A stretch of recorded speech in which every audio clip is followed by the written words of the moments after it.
If you live in really diverse places like South Asia or West Africa or Europe, where you drive for a couple of hours and boom, completely new language, you might find that languages play a very close role in your life.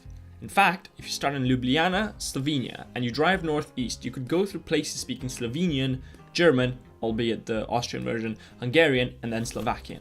And that's just the first example that came to my mind. There's plenty of countries with multiple official languages, even more unofficial ones. Alright, so there's a lot of languages, there's thousands of them across this nice little wet ball of stuff that we call home. But which ones should you learn? TLDR, English. Hopefully you can at least understand it if you're watching this video. Then Mandarin, Spanish, Hindi, and Arabic or Russian. For native speakers, it's Arabic. Second language speakers, it's Russian. So you have a choice there for number 5.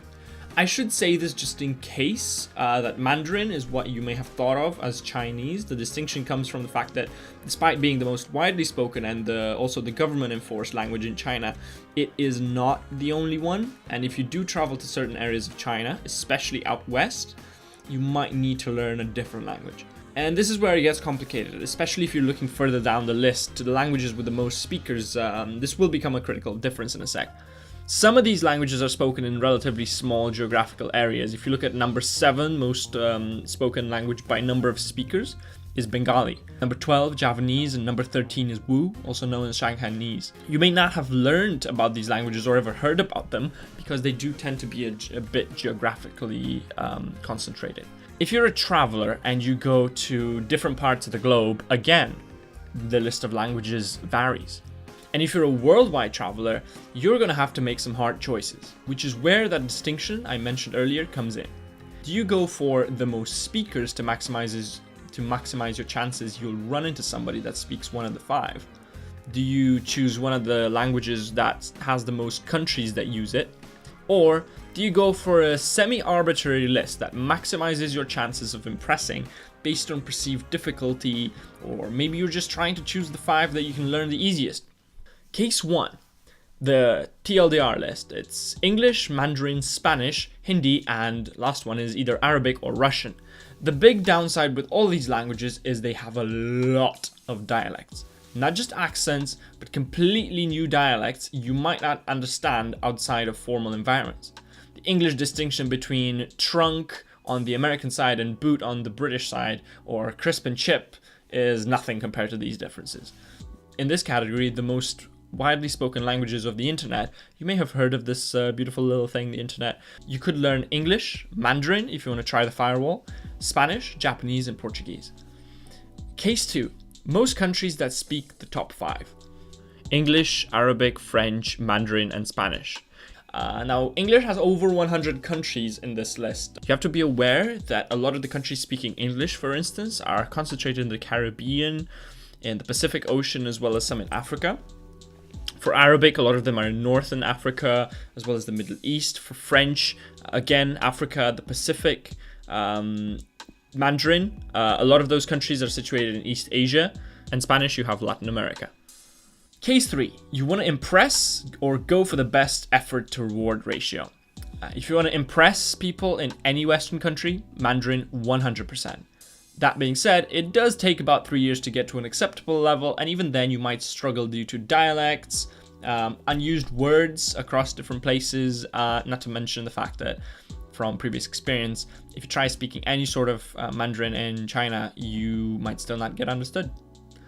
Easiest languages. If you speak an Indo-European language already, then go for Spanish. That could even then help you with French and Portuguese, 2 more widespread languages. As for the biggest reward, I'd say maybe Mandarin. And as for the second one on that, maybe Japanese and or Hindi. I don't think this is an easy choice, or that you should or might go for the most efficient 5. Maybe you have relatives from a country that doesn't speak any of the top 5 or even 10.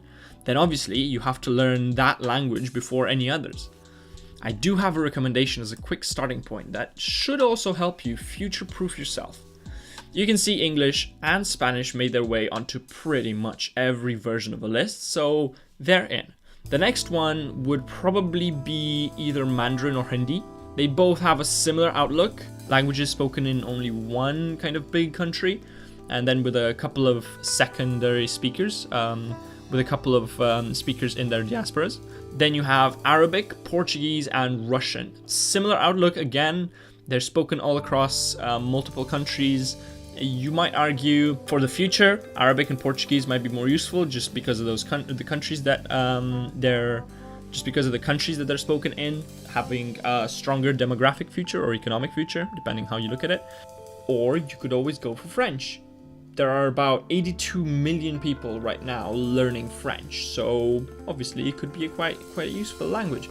And even why not learn a language that's a bit out there, like Hausa, Turkish, or Vietnamese? That could really set you apart, and who knows?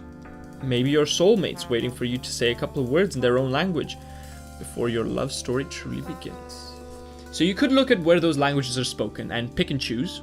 Or if you don't want to choose, maybe I should have titled this Top 8 Languages to Learn and called it a day. Oh well, I don't like making my job easier anyway. As always, I hope you found this video useful. What I really want to know is, what are the languages you think are the most useful? Drop a comment down below and let me know if you liked it with a thumbs up, and subscribe if you love this kind of content. See you next time. Ciao.